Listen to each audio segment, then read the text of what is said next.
Thanks, everybody. Lance stole my opening line, so I'll just get started, I suppose. I want to talk to you guys about welfare in the United States and how we might think about using these cash transfer programs to improve development outcomes for kids. Okay, so these are the two questions, right? One is a sort of a positive question. To what extent do cash transfer programs really matter for kids, right? And then how should we be using, conditional on understanding the answer to the first question, how should we be using them to maybe try and improve human capital formation for disadvantaged children, okay?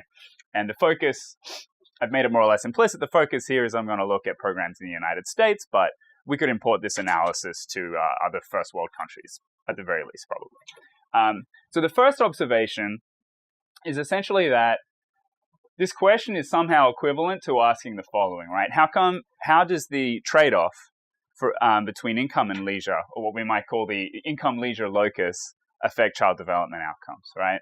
And so that's an infinite dimensional object. So we're already thinking that maybe we need to impose some structure on this question. And then furthermore, if we're going to be asking policy questions, then we really do need some kind of like model structure to relate. Again, what I'm emphasizing is an infinite dimensional object to child outcomes. Okay, so how am I going to do that? Well, first, we're going to use data to try and identify the importance of two objects, and Limor talked about this as well. Maternal time and household income. How much do these things matter? And you can see that when we manipulate this sort of income-leisure trade-off, essentially what we're going to be doing is affecting these two key household resources, the mother's hours at home and how much, and total family income, right?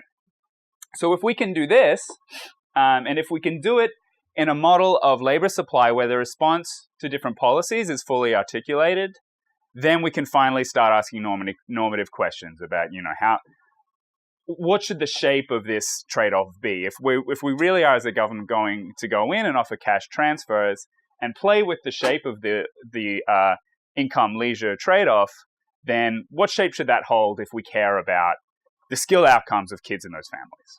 Okay? So here's a sort of a vague causal chain that I think we would perhaps all write down if we wanted to start thinking about this problem. These programs, I think, are effective to the extent, or I would like us to start thinking about them as being effective to the extent that they change resources and therefore parental investment.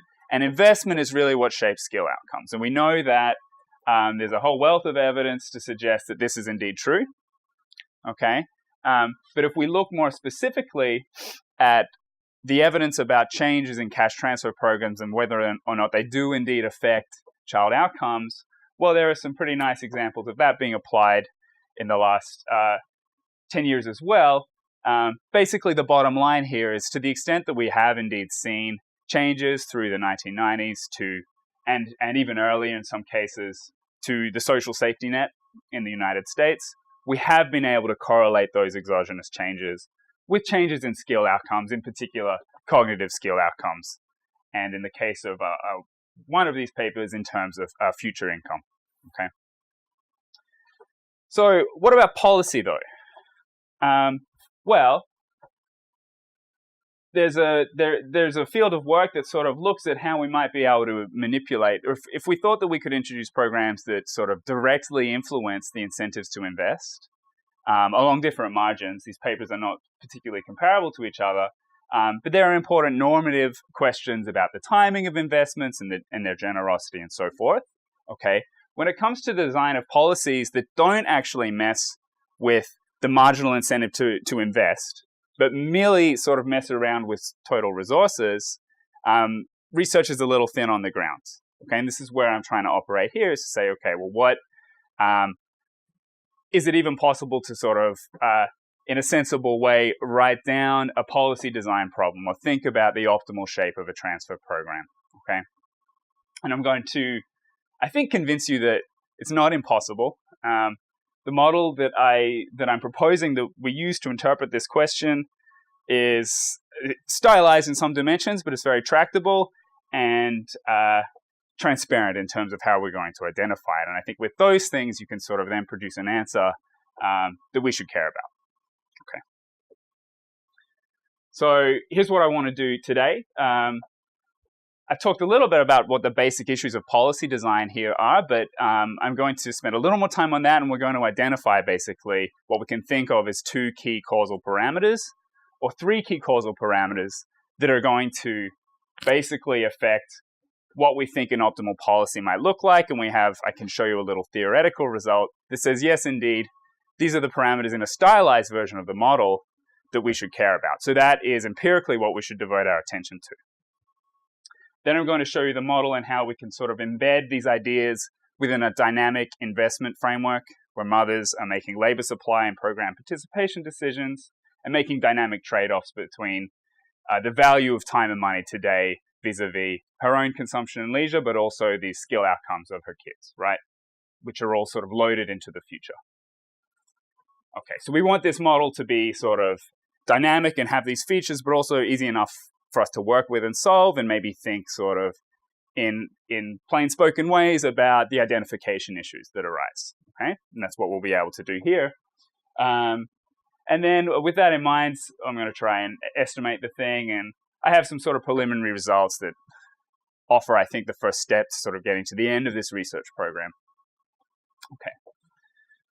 So this is the budget set that we show everybody in first or second year microeconomics when it comes to making labor supply decisions, right? So on the x-axis here, we have sort of your leisure, your hours that you get to spend at home, that you're not at work.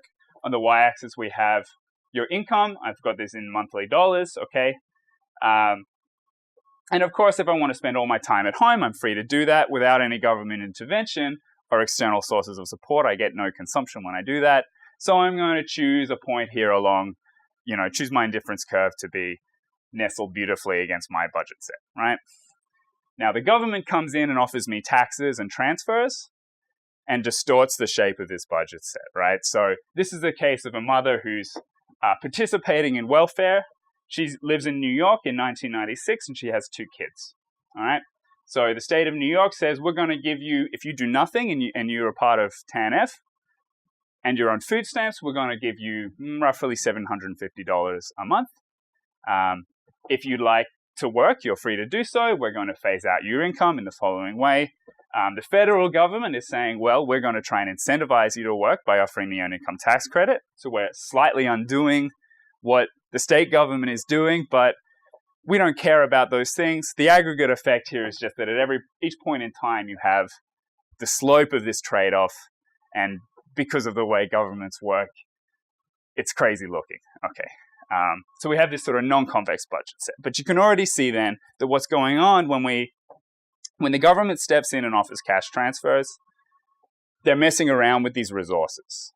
Okay, so the real question is, do we think either of these things really matter for kids? Do we think that household income matters? Do we think that the time the mother spends at home matters? Okay, so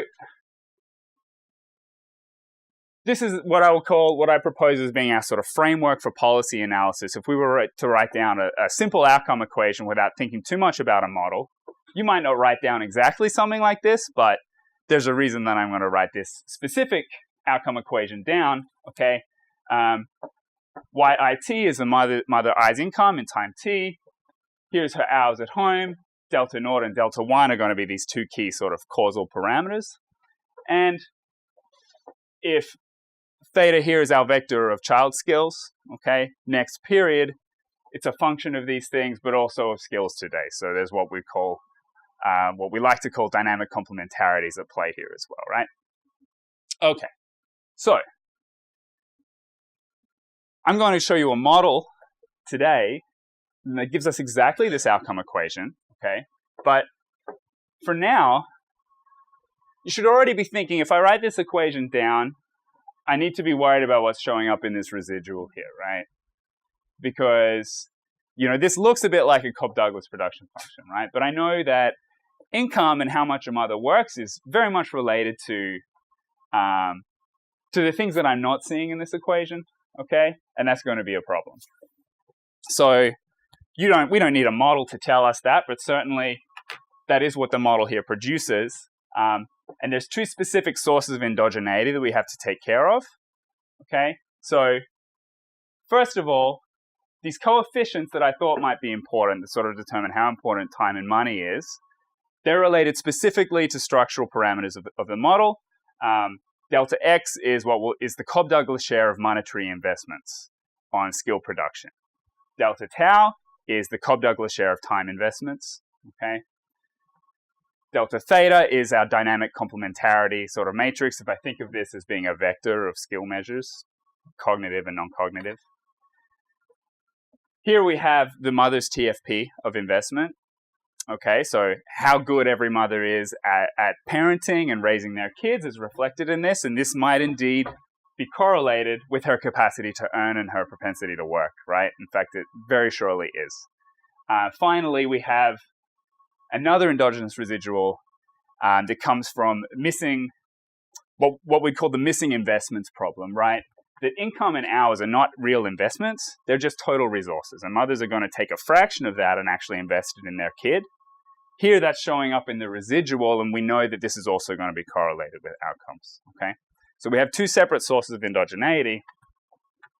But in any case then, the goal here would be to say, let me see if I can't use some of the exogenous variation that I see transpiring through the 1990s in taxes and transfers to pick up these guys. And that at least gives me somewhere to begin, okay? Andy? I guess I would also be worried about the delta 1 or delta tau being heterogeneous. Oh, yeah. Okay.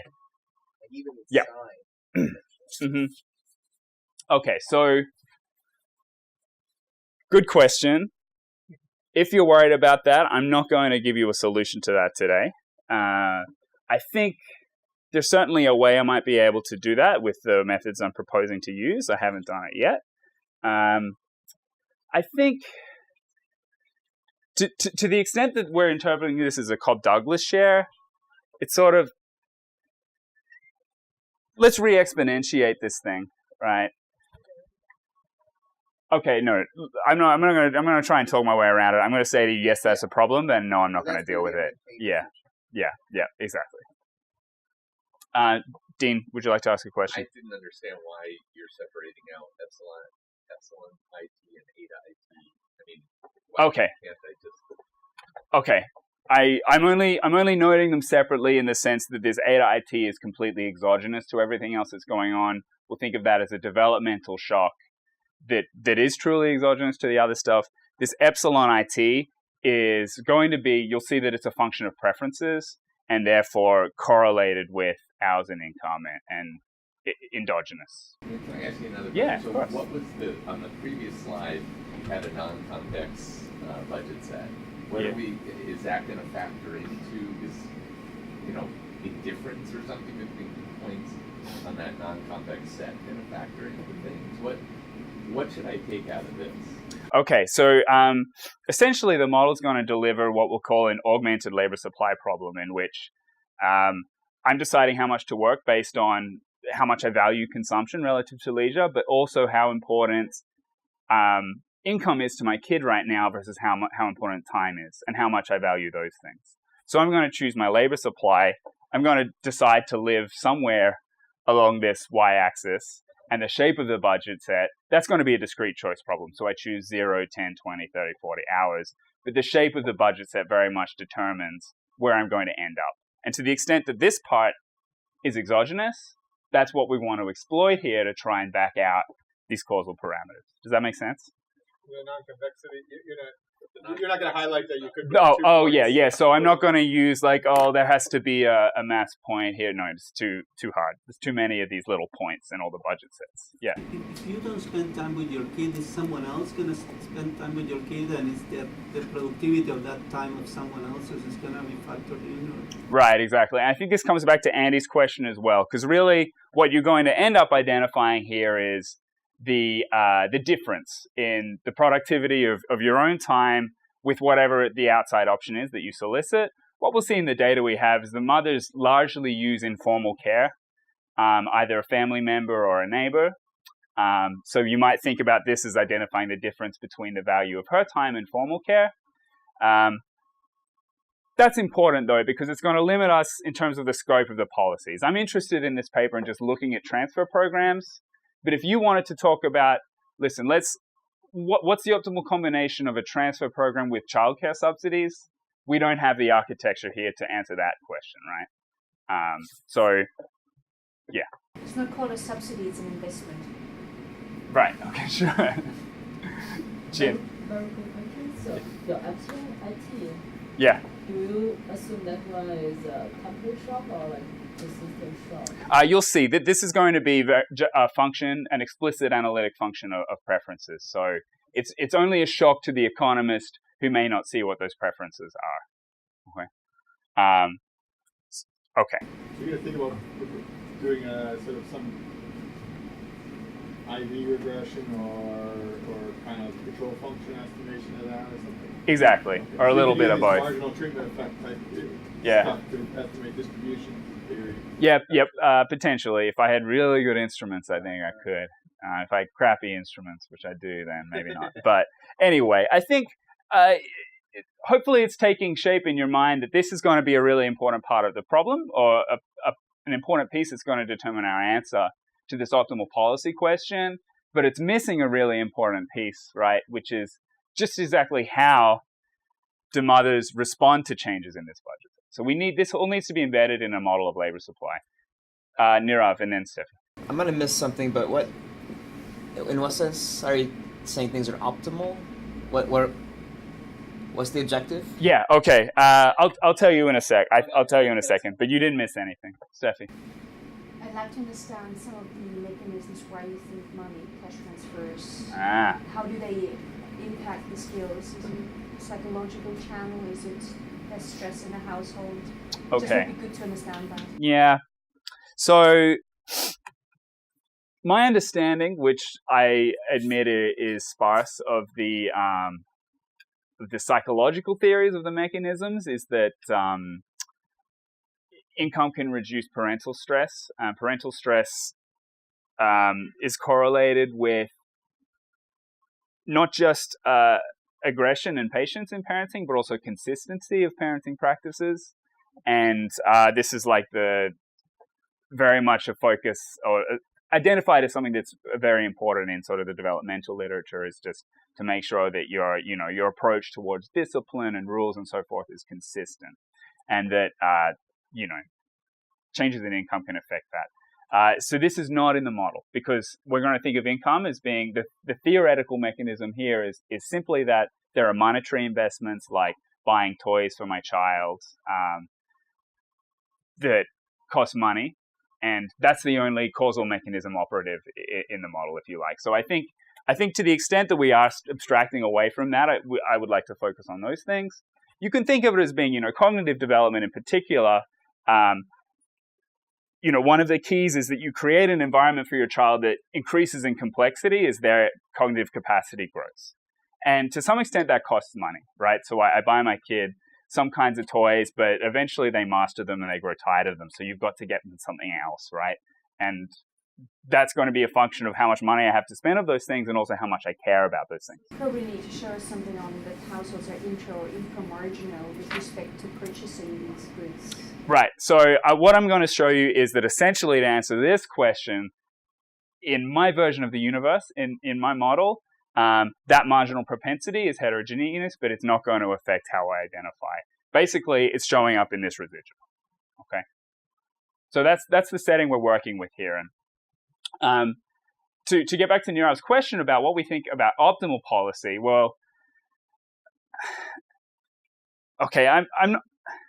There are two ways to take a stand on that, right? We can say that we want to maximize maternal welfare, and mothers, all place some sort of idiosyncratic weight on the outcomes of their kid. Or we can say, let's just try and maximize the output from our program. Let's try and maximize skill outcomes. So I'm going to show you a sort of simple theoretical analysis that tells us how the shape of a transfer program will change for a planner who wants to maximize skill outcomes subject to a budget constraint and not welfare. Okay, so it's non-traditional in that sense, but we get answers, I think, to the question that are more interesting and more relevant to what I have in mind when I talk about program design. Okay, So this is a little simple setup that follows Emmanuel Sayer's paper on optimal transfer programs. So what one assumes is that a planner is choosing a tax profile at K points, and K here responds to the number of types in our economy. And we're going to focus simply on the extensive margin. So the idea here is that I choose a taxation level for every earnings level that I see, okay? And the mothers, in my model, mothers make an extensive labor supply decision. So they either work 0 or they work some level H, okay? And we're going to assume that the government wants to maximize skill outcomes, right? So if mothers work with some probability, PK, this is a mother of type K, then this is the skill output of the child for the kid. If they choose not to work, the skill output, here I'm normalizing, well, I'm not normalizing, log of 1 is 0, so we just have income here. But you can see that then, essentially, there's a first order condition where the planner is trying to balance their revenue constraints or their revenue raising constraints with the returns to development of having mothers in one of these two states. And that very much depends on the relative value of time and money. So here's the proposition, okay? And this is just to convince you that we should care about these things, okay? As the elasticity, the elasticity of the extensive margin of labor supply increases, and as the importance of money increases, the shape of the optimal program moves towards a tax credit-like schedule, where I actually offer more transfers to women who work at the lower ends of the schedule, okay? So as delta X and labor supply elasticity increase, that's pushing the shape of the optimal program in one direction. As the importance of time increases, it pushes it in the other direction towards a negative income tax, okay? So you can see the point of this slide is just to show you in a simple theoretical framework that there are 3 key, structural parameters here that tell us what an optimal program looks like, whether we should be incentivizing labor supply or not. That's the importance of money, the importance of time, and labor supply elasticity, okay? So while the model I'm going to show you is going to get more complicated than this, I think we want to interpret the results through this lens of like these 3 things: how mothers decide to work, how important money is, how important time is. So log Y is family income? Y is family income in that period? Exactly, which is a function of your earnings and also the taxes that I choose at level K. So if you added mother's consumption and labor supply in there, wouldn't that just sort of add, if their utilities log utility over these things, right, it's just going to add some extra constants? That's right. So the problem would look exactly the same. It would. The only difference is that if I'm maximizing welfare, you get an envelope condition. Some of the terms in the first order condition drop out because the mothers are by definition indifferent. And some of these things disappear. In fact, the importance of time doesn't matter to a welfare or social planner. But, yeah, Dean? Okay, so PK is the probability that a mother of type K decides to work. So when I talk about the labor supply elasticity, I'm talking about the elasticity of this extensive marginal decision. So that's, doesn't policy potentially affect PK as well? Correct. Right. So the way, so it depends on the model you write down whether or not the elasticity, the extensive marginal elasticity, is constant or not, right? Are you going to have it be constant? No, I'm not. In this stylized version, it helps us analytically to assume that it is, and we won't assume that when we write down the quantitative model. Okay. So that's single mothers, right? Yeah. So potentially it can affect married, transition into marriage or staying. Yeah. Okay. So I opened up a list of caveats at the beginning, right? One was childcare. The other is, do we think that these programs are going to change incentives for household formation and for fertility? I'm going to wipe my hands of that for now. I don't know how big it is. Yeah, I mean, I typically, at least in the, I don't like the word, but it's going to help. So, I mean, in the reduced form literature, there's limited evidence to suggest that changes in these programs have induced fertility or divorce. Potentially maybe divorce, but certainly not fertility. I think you changed the transition into marriage. Yeah, so, yeah, and yeah, usually yeah. they don't take fertility to be endogenous. True that we know that fertility Yeah. varies by married and non-married, so it could affect actually fertility through, it's just kind of Yeah. through the transition to, Yeah. to marriage. Yeah, listen, yeah, that's true. I would want everyone to have these caveats in mind when I show you what I'm going to do here. Okay. So what are the features of the model? So we have a dynamic investment and problem. So the mothers make the following choices: how much to work, whether to participate in welfare, and how much time and money to invest in their kid. So we're assuming a Cobb-Douglas production function on skills, which are multidimensional. Of course, net income is determined by your wages, your non-labor income, and whatever the government is doing. Okay, and the trade-off, there are two trade-offs that mothers make. Okay, so first is just the investment trade-off. I trade off the returns to my child's future skills with my private consumption of goods and leisure. Okay, but I'm also in the world post 1997, where states impose time limits for welfare participation.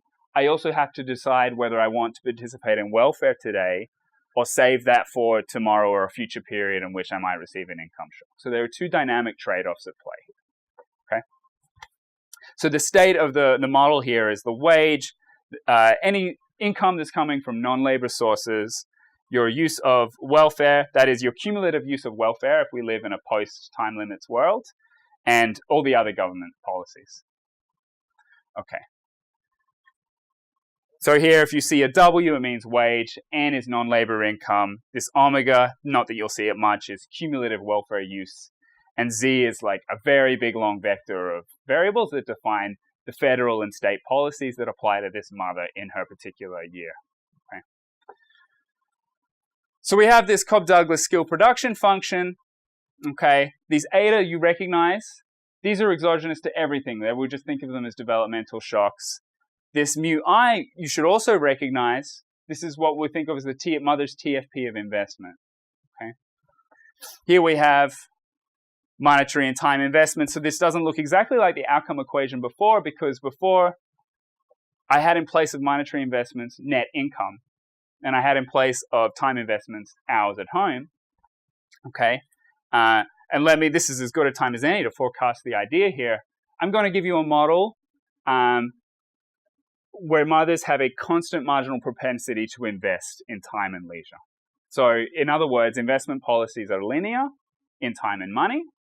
If I substitute those linear functions in here, I'm going to get time and money, and the marginal propensities show up in the residual. Okay, so we'll revisit that. So if you didn't follow, you'll see it again. Okay. So your TFP has now changed to time fixed, as a time fixed element, you've taken off T.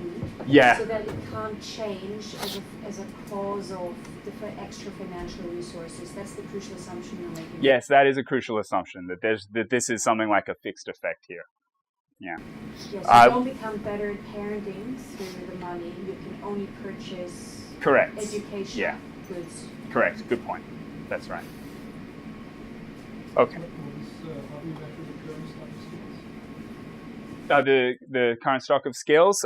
So we're going to take two measures of cognitive skills from the Child Development Supplement of the PDS, letter, word, and applied problem score, and one measure of externalizing behavioral problems, which is our measure of sort of behavioral skills. So it's a three-dimensional vector here of skills.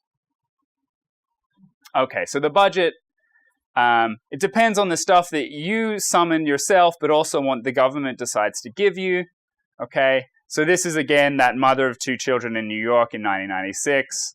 You know, this is her TANF payment if she wants to participate. Her tax, I assume that was not me. Okay, there we go.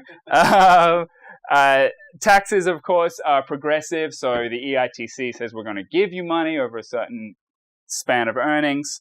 Food stamps are here as well. And then, you know, you've got your income. Okay. So for the purposes of this talk, I think all I want you to understand here is there is some dynamics at play. And that the full dynamic program here is a function of not just this continuous vector of skills, but also the other stuff that influences your labor supply decision at this point in time. So your welfare participation, the government's policies, your wage, your non-labor income. So this is looking like a pretty hard problem to solve. Just a quick clarification. Yeah. Am I spending some amount on each skill, or am I spending some amount on the kid, and these deltas are like matrices? Okay, yes. So I'm spending some amount on the kid, and that's going to imply a particular return to each skill. Okay, so yeah. delta x is actually like a diagonal matrix yep. with, in your case, 3 different things on the diagonal. Very good. Okay, so that's a good point. So if this is a vector, this delta x is a vector. So this is a scalar, and delta x is a vector. Yeah. This is a scalar, delta tau is a vector, delta theta is a matrix of complementarities over time. Sorry, if you have more than one kid, then is it the sum of the... We live in a world of exogenous fertility. So yeah, if you have more than one kid, I'm going to factor in the return to each kid that I have. Yeah. And you can assume the model solves equally simply if you assume private or public consumption of investments across kids. You can't assume anything in between, but I could, estimate and solve the model in either case. All right. Okay. So essentially, here's what we're going to do, and you can already see it here because when I take a log of my Cobb-Douglas production, my log of skills is sort of linear in everything. So if I assume that parents derive utility from log of skills, I can make this dynamic program a lot more tractable by showing that the value function's additively separable in skill outcomes. Okay, and essentially then all we need to do is solve what I'm calling here this augmented labor supply problem. All right, where these U tildes this U tilde is an augmented version of the periodic utility that I introduced before. Here you're factoring in the sort of additional return to consumption and leisure that come from the skill return, okay? But in terms of looking at the data, what I can do is say, okay, these mothers are solving a labor supply problem where they're trading off the value of time and of money and time, okay? So we get that these policies are linear and that, in fact, these coefficients have analytic recursive solutions. And it's similar, in fact, to the solution of the model of a model that Delboca, Flynn, and Wiswall introduced. Okay, so this is I would call a mild extension on that style of model. Yeah. So the augmented labor supply problem is dynamic just because of the policy. It's dynamic because of the policy, but also because potentially the return to skills will change over time. Because of the dynamic complementarity, right? So if I invest today when the kid is 5, the skill return tomorrow might be a lot higher than it is if I invest at age 15, right? So the value of money might be different at those ages. But the production technology, it doesn't have different stages, meaning it's always the same time yep. invariant. Sort of yep. The parameters are not indexed by time. That's right. Okay, but it so applies to what age range of the kids? From 0 to 15? So the scores I'm using are going to be between 3. We start collecting these modules of the Woodcock-Johnson test and these behavioral scores at age 3, and it goes through till 15. I think you're right. It's correct to say that these Cobb-Douglas shares should change with age. Let me say that I'm going to get to that. Not today, but soon. Or you should be thinking, let's say that I'm going to show you what I can do with the instruments to get sort of these parameters that I think are important, and then, okay, so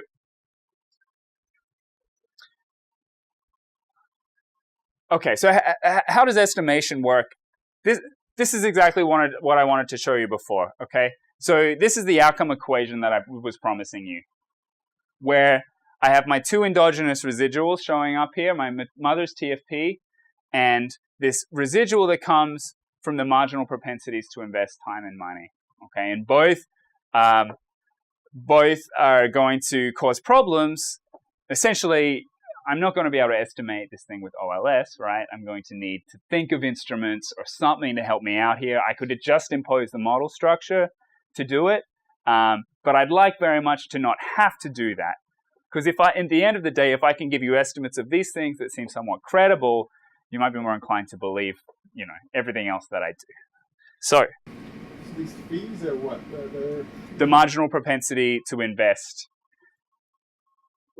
They come from the solution to the investment policies, right? So those are like varying by policies, or what they vary by time and preferences, or the age of the child and preferences. So they're not related to policy. No. They are policy invariant. Yeah, exactly. Okay. All right. So let's just think about how useful this might be for identification for now. Okay. So why is identification hard? Well, you have basically your preferences, maternal TFP, and your two sources of income, wage and non-labor income. And it's the potentially arbitrary correlation here that you want to allow for. You don't want to impose too much structure on this, right? So if indeed our policies sufficiently vary hours and income, then we don't need to place any restrictions on this to identify my production parameters. So that's good. I have still the classic problem that all labor supply models have, that I only see your wage if you decide to work. So I need some sort of, this is really only identified if you have an instrument that forces every type of mother to work in some state of the world. And then the preferences themselves can either be identified if you have great instruments that give you lots of cross-sectional variation, then you can identify the distribution of preferences. Or if you have a panel dimension, which I also do in this case, it turns out that if I observe your decisions every period, then I'm going to get a pretty damn good idea what your preferences are by the time I stop observing you. So I'm going to exploit this latter thing. But in principle, we can non-parametrically identify the model. Okay. I have 15 minutes. Okay. All right. Okay. So. All right. Great. So here are the moments essentially that we're going to use to estimate the model. All right. First, my policy variables, if indeed they do shift around hours and income, I have to assume that they are exogenous to all this stuff that's latent in the model, which is fair, I think. This latent stuff, if I thought that I could identify your type based on what I see you do in the data, that is, if I'm willing to exploit this panel dimension, I could additionally use this exogeneity restriction. Okay? I may not want to, but I could. Finally, and this is really a function of, the simplicity of some elements of the model, I know that if I know your preferences, I know that your time investment is an analytic function of how much you work. So here's a moment condition. Every period that I see you, if I think that I can compute as a function of your preferences what your augmented labor supply utility is, I can write down a series of moment inequalities that distinguish you from all other types of people. By distinguish, I mean either that there are a discrete number of types and there's a sufficient variation in everybody's panel to make them look different from all the other types, or if there's a continuum of types that asymptotically each person, as the panel dimension goes to infinity, that I can asymptotically distinguish you from all other types. Okay? And these moment equalities will allow you to do that. Okay. So when you're going to use the policy, you might be a little worried that things like the distribution of views vary across states. Yeah. So you might want to use like within state. Yeah. About that or not, yeah. Putting in a state fixed effect in those Yes. Yeah. So we would amount to putting in a state fixed effect, which I think So for sure, if I was trying to claim that what I was doing was completely robust to these issues, you'd certainly want that. I don't really have enough data to throw in state fixed effects, although I might. I'm sure you can tell by some of these qualitative statements that I'm making that some of this is pretty fresh. So I have some of these robustness tests to still perform. I think state fixed effects is one of them. So let's talk about that data, okay? So I'm also going to use the PSID and the Child Development Supplement, which is important for getting out those measures of skills that I have, right? I'm going to look at mothers who were unmarried at the time of having their first child. That's the subsample I'm going to look at. That gives me 960 mothers, about 1,400 kids. Around 10% of these mothers are college educated. Around 30% have less than a high school degree, and the rest are high school graduates. Okay. All right, so what else is important for us to note here? Well, I do indeed see your choices of hours and program participation. That's going to allow me to sort of discern what I think your preferences are by repeated observation, right? We have 2 measures of cognitive scores, 1 measure of behavioral scores, okay? And ignoring this time diaries, essentially, I'm going to scale those by anchoring them to the probability of high school graduation. So I can run a linear probability model and say, okay, of all the kids that I see, whether or not they graduate, how is that correlated with your letter word score, your applied problem score, and your behavioral problems? And that gives me some kind of interpretable scale on these measures, okay? So when I show you the estimates, it's all going to be interpreted as like through the probability of high school graduation. Okay. What really, really helps me here, because it's important to us to know, to some extent, how much each type of mother cares about their kids. I'll see a measure of their time investment in 1997 and 2002, or what I'm supposing to be a measure of their time investment from these time diaries that were administered by the CDS. Okay. So how does estimation work? I'm going to assume a discrete distribution of heterogeneity here. Okay, so you can think about every mother as being indexed by a discrete type K. Okay. From 1 through K, and that this implies at the very least a particular TFP and a particular vector of preferences. Just ask, of course. From the previous slide, yeah. Why do you restrict things to mothers unmarried at the time of first birth? Okay. I mean, the policies are not necessarily targeted right at them, are they? I mean, I understand they affect them. But yeah. So prior to the reform era, policies were more or less strictly targeted to single mothers. If you were married, in some states and at some points in time, you had access to a special version of AFDC, but it wasn't really set up that way. So I think you should think about the programs as targeting to some extent, not exactly, but to some extent, single mothers. Now that's a population that's true, because there are some dynamics in play, right? So if I didn't go with this, I could, for example, in an earlier version of the paper, I said, let me look at all mothers who are never married, right? That's going to pretty radically restrict my sample size. And in fact, it makes a lot of what I'm about to do too difficult. And it's true that some of these mothers will eventually marry, and the timing varies, okay? I guess my final answer to your question, which is a very reasonable one, is there's no good solution here to unless you were willing to model household formation and the marriage market, there's no good solution to this sample selection. This, to me, is the right balance between it gets you a decent sample to work with. These mothers are somewhat comparable, and I can tell you that the results are not drastically different from the more extreme version of the sample selection, which is also not perfect, right? If I look at mothers that never marry, that's also a very specific sample selection. So Betsy Stevenson would be in your sample if she was in that. Correct. That's right. So cohabiting couples. Yeah. So I see the problem Yeah. you mentioned that. I find it also problematic, a very problematic restriction. So, okay.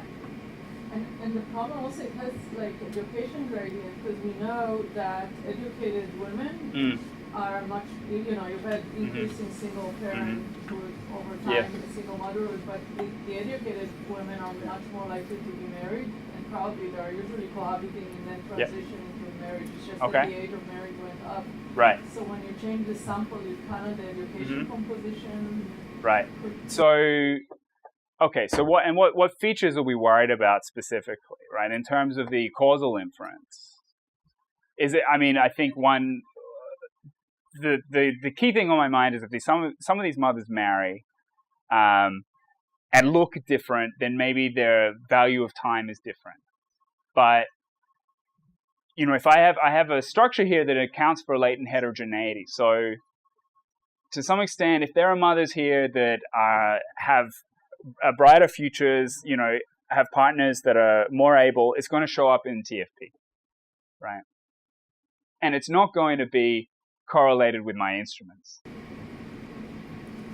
So this is maybe a separating issue. One is whether it's sort of estimation is sort of okay under sort of the set of assumptions, and then there's a question of when you start talking about option policy, whether now you narrow in terms of that's maybe distinct. Yeah. Maybe for estimation, it's not a problem to kind of think about this. That's true. But maybe when you start talking about policy as a caveat, Oh, for sure there is. For sure there is. Yeah. I mean, and again, when the same sort of sample selection problem you have when it comes to estimating the model, you're going to have the same problem when it comes to like optimal policy. What population of people do I think is really subject to this transfer program, right?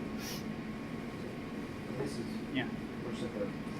Do these tests normalize for age of the kid somehow, or are you normalizing? So I'm not normalizing for age of the kid. I'm going to say your score at the age of 17 from 16 above is what I'm going to use in this linear probability model to anchor all the scores. So you can think of them as growing over time, and they've been scaled by their association with high school graduation. Okay? So they are allowed to grow. They're non-stationary, which is fine. That the model permits that. Yeah, so normalizing gives you all kinds of problems, basically, in terms of what. You're going to use three scores for a kid for that, like for the production function. Yeah. And in the production function, you limit it to essentially having like this dependency only on input from the mother and the previous score. Correct. Without like an age. Without like an age fixed effect. Something like that. Yeah. Right. So. If that like. Yeah, sure. Is a good way of doing it. If it tends to be increasing with age with these scores. Yeah, it's a fair question. Do it by decile or percentile of the distribution of test takers. Sure. So that I have done. I mean, a lot of these things I haven't done, but I mean, to some extent, I'm protecting you from the detritus of actually estimating this thing. We're only showing you the stuff that we really care about. So like fixed age profiles is one of those things. Okay. All right. So if I assume finite heterogeneity, remember that I have this one moment condition that was pretty weak in terms of the assumptions that I needed to make, and that was going to help me identify delta. I had a stronger moment condition that said if I can identify your type, I can impose a sort of stronger orthogonality condition on my residuals, and that would also help me get the delta. And I have these behavioral moment inequalities. Assuming that I knew production, I have some moment inequalities and equalities that help me identify alpha. So how am I going to put that to work? Well, first, we estimate delta using just this first set of moment restrictions. Then I'm going to do something that's somewhat different from what people have done before in the structural literature. Instead of estimating a distribution of types, I'm going to say, let me exploit this panel dimension and pre-classify mothers by type using essentially, it's a modified version of a k-means clustering routine. It's not exactly the same because I have to essentially, the idea is, how does this iterative routine work? I fix the vector of preference parameters that can exist for types. For every mother, I allocate them into the bin that minimizes, that gets them closest to this set of moment inequalities and equalities holding. Okay? Then I fix the group classification and choose these alphas for each group to sort of minimize the overall moment inequality, and you keep doing that until you converge. And the idea is that this is, in theory, going to, if this is the true model, this is a consistent procedure subject to the numerical problem, the complexity of the numerical problem, okay, of clustering people into type. And Stéphane Bonhomme and Ella Manresa, they have a nice series of papers where they show that actually if you do this, you're not affecting the asymptotics of the problem. There'll be some classification bias and finite sample, but all of your confidence intervals you can calculate without needing to worry about that classification error. So this... For each mother you have these moments that you're using in k-means. So you're correct. You're grouping them by, can you give an example? What are the these moments?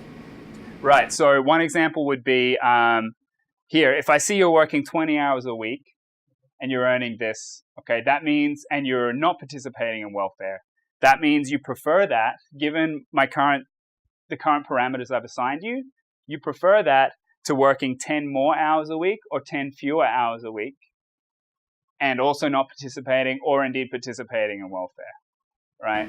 But are you just grouping, in this case, are you grouping mothers by the fact that they are working 20 hours in this example and earning a particular income? You're asking me... Is that what the k-means is on, or what is it, or is it something else?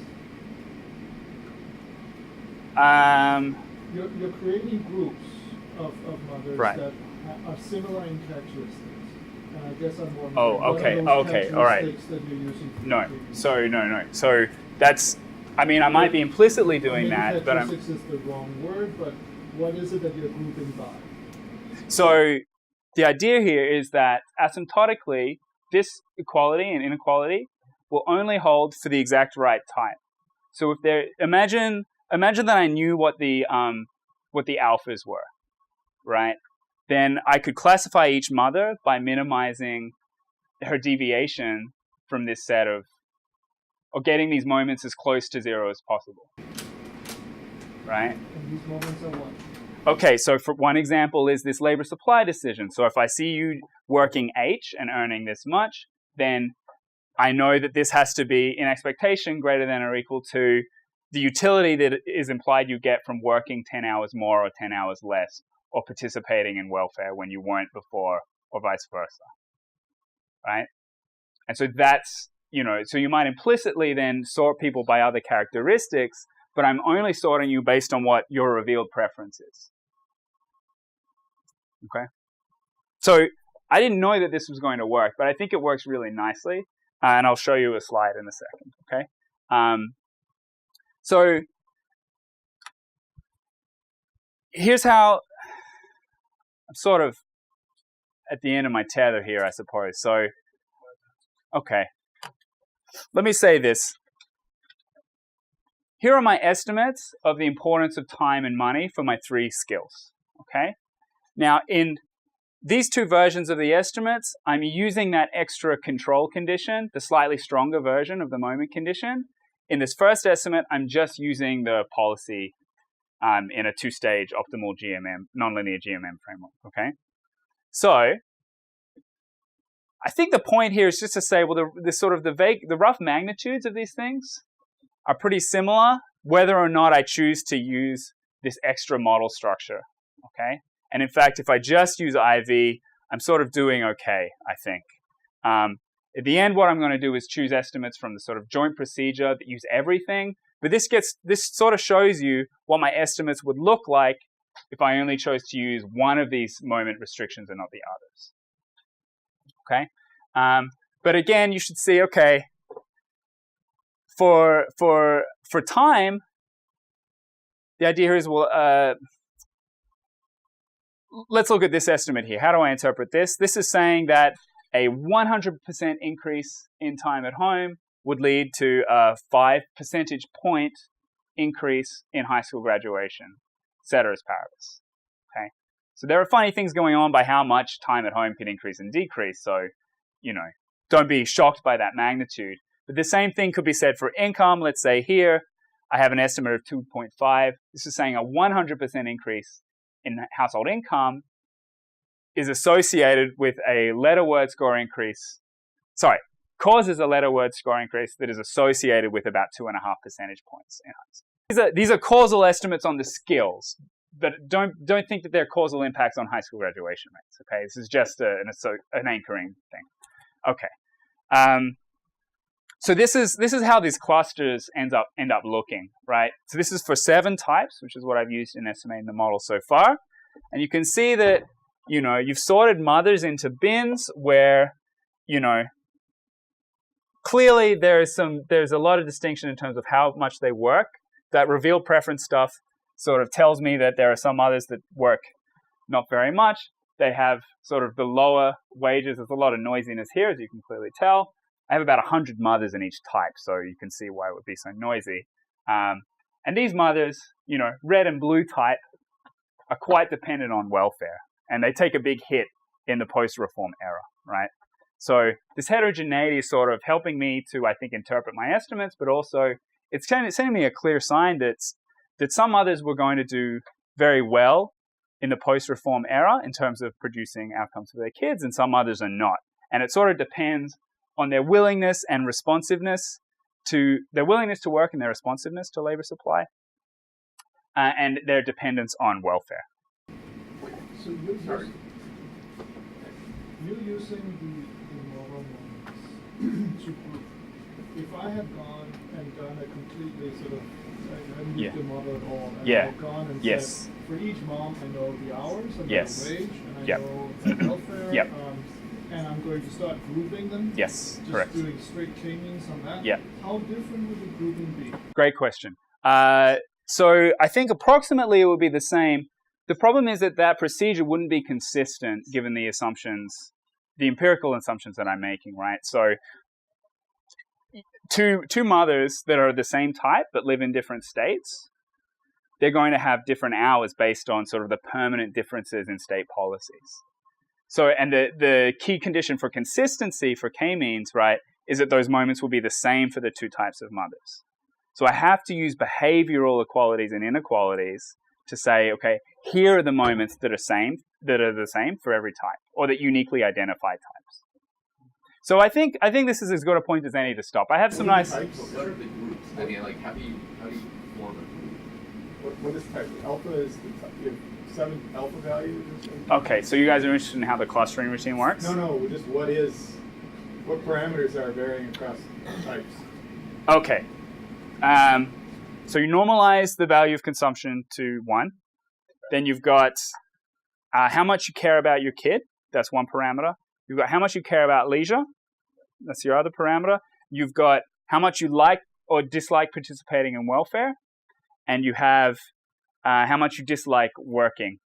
So you need that extra. So in theory, you wouldn't need that. You already have this leisure parameter. To get the labor elasticities right, you need it. Okay? So those are the things that we can sort people based on. 7 values for each of those 4 things. And there's a lot of variation. I don't have, because they're not identified to scale, I haven't showed them to you, but there's a lot of variation in sort of what you estimate these preferences to be. So could you just help me understand why it's not necessarily monotonic in the grouping? Like, let's take 6 lies above 7 in hours. Okay, I see. Well, I think for some of these groups, right, you can see that there's not monotonicity in, for example, welfare reliance and hours.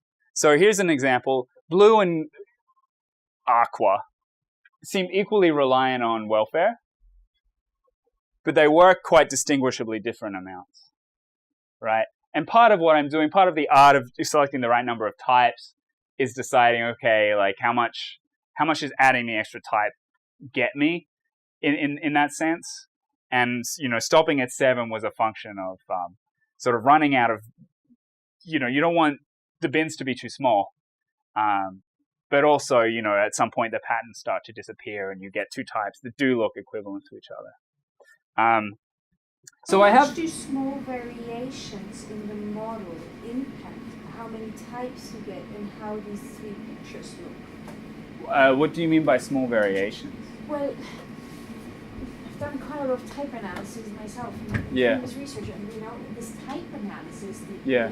the issue with this is that variations in the model, reading out some, certain variables or changing the sample sizes can dramatically change these groupings, these clusters that you get, because it's some would even say these types are just approximations of some underlying continuous homogeneity.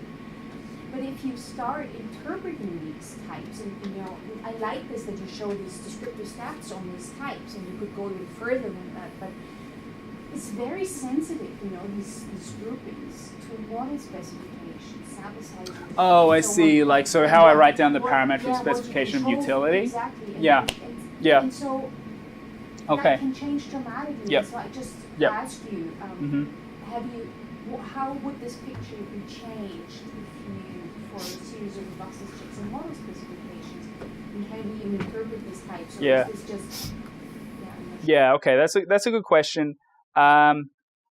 Let me answer this and then we'll wrap it up, because I think I've already violated your time constraints.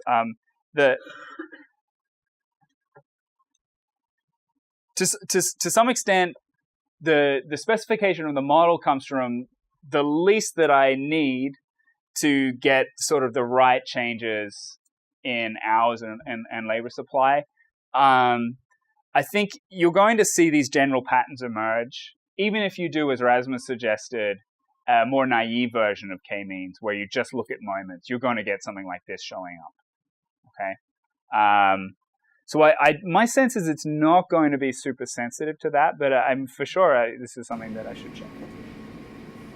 By the way, that's data, right? That's not the model. Yes, this is data. This is data, exactly. So part of the monotonicity of the understanding. But you could draw the same thing as based on the model, like the model and the rest Yeah. of the model parameters. Yeah. It's not obvious that you're going to break monotonicity as readily as you see it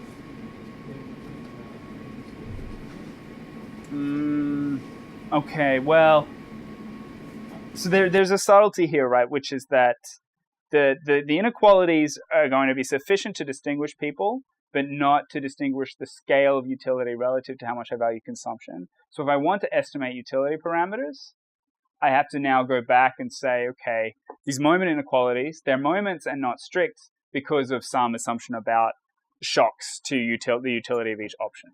So let me write down a model of random utility and estimate for each type. But how am I going to estimate it? I have to do it by essentially by fitting these profiles. So I think the estimated versions of the model are going to reproduce this data. So this was great. This is really great comments. Thank you, everybody. here and